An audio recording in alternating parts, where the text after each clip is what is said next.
Hey guys, welcome to Allied Mission 3 with a part time of 20 minutes. The strategy I'm using in this mission involves Harrier jets, lots and lots of Harrier jets. We will be building 10 to 12 of them, and they will of course target the Saki beacon. We won't have enough money to build them before we have insufficient funds, so we will also be repairing damaged monuments to get money crates. Make sure you repair them at the right time though, because having a continuous flow of cash will help you get a better time in this mission. Get all 3 of the IFVs promoted with that crate if you can. This will help you with an alternate strategy for this mission. I won't be doing that strategy, but I will mention it later in the video. Okay. Some of these GIs will be garrisoned here for base defense, and that is all you will need.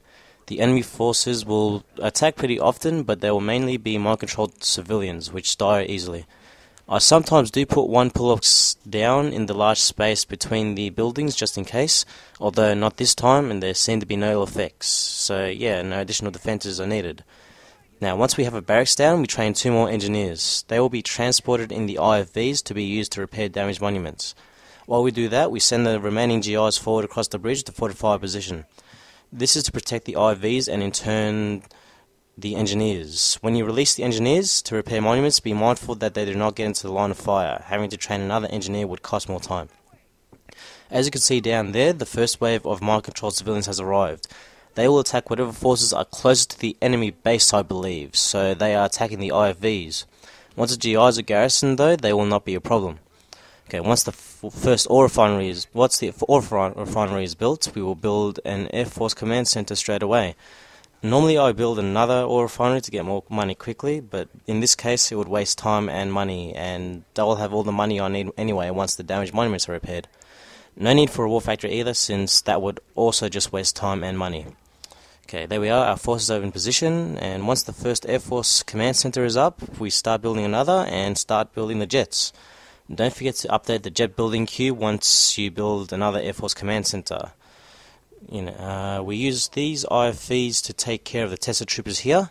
Once they're gone, we send the engineer to repair the building. Okay, this is the first monument we will repair. The second one is not too far off.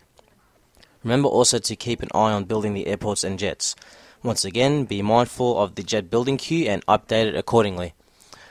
There is going to be a little trouble from these forces here, but they do little damage, so they are of no immediate threat. Just a little maneuvering with the IFVs keeps them out of trouble. As you can see, we just missed out on having insufficient funds. We're going to try and keep that up. It's easy to miss that third grade. It's just southeast of the monument. Don't miss it. It contains more cash.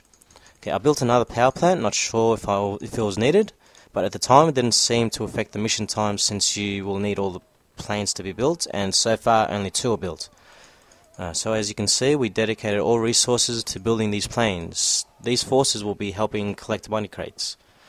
Once these enemy forces are down, we will continue on to the next monument to repair it. Okay, excellent. They're gone, so we move the forces up. Not too far up, just in case there's another wave of infantry in the way. We don't want to lose our guys just yet. Okay, 3 airports are now up, just the planes left to go. Nothing else should be built if you want these planes built on time. What I mean on time is that we want the planes completed by the time the first group of reinforcements arrive from the southeast. Once they arrive, we should have all the planes we need. Okay, one of these flag tracks will be lured towards the building garrisoned by our GIs, while the other will be taken care of by the IFVs. I could have lured both of them at the same time, saving myself from not having money, which as you can see has occurred.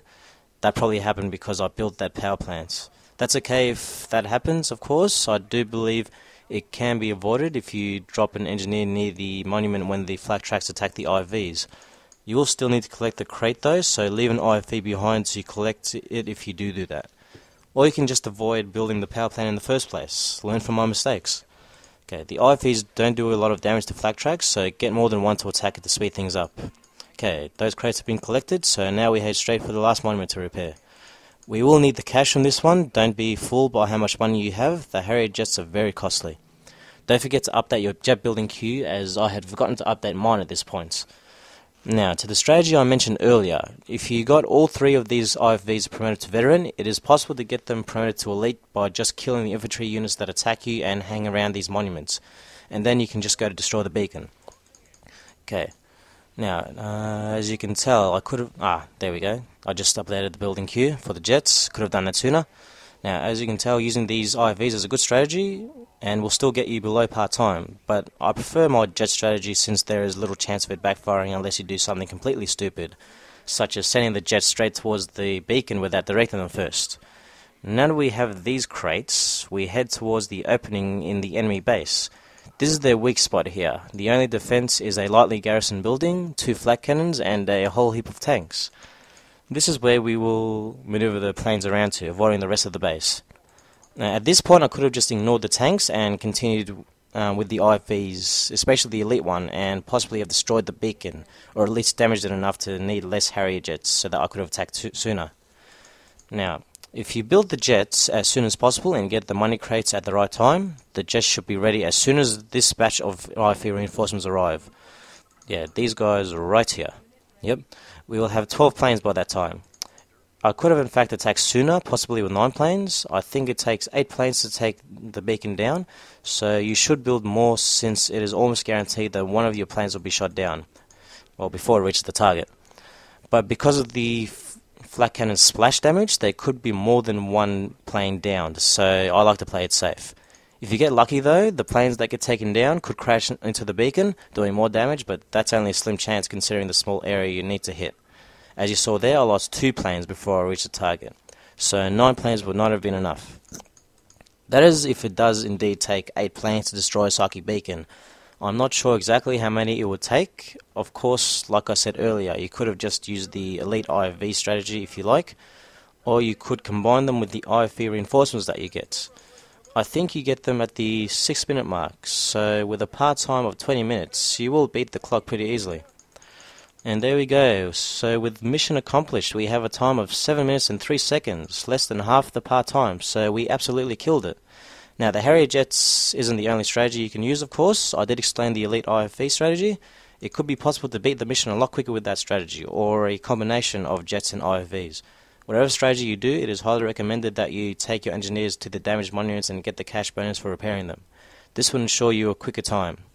Okay, that's it for Mission 3 of the Allied campaign. Thanks for watching. I will see you guys for Mission 4.